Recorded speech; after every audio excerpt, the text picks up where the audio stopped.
Tonight, a 19-year-old driver is facing second-degree murder charges after a horrific crash on Torrey Pines State Beach last month. Christopher Schmittel pleaded not guilty this afternoon. Police say he was driving under the influence when he smashed through a guardrail and landed on the beach, killing 2 teenage passengers. CBS 8's Heather Hopes talked to the sister of one of the victims.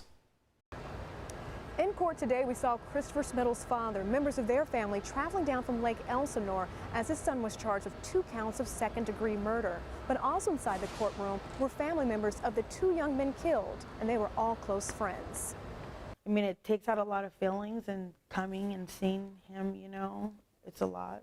Heartbroken over the sudden loss of her little brother, 19-year-old Johnny Punzalan, Angelina Rosales showed up to see Christopher Schmittel answer to charges in her brother's death. He's my baby brother.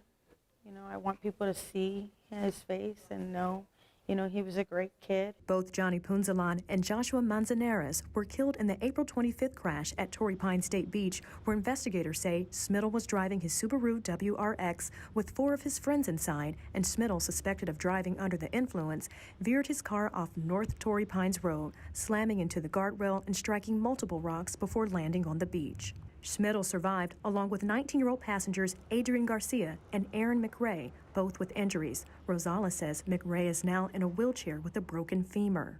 Enter a not guilty plea to each count, deny any and all special allegations. Schmittel appeared in court via video, only briefly answering the judge in regards to him being held without bail. Yes, ma'am.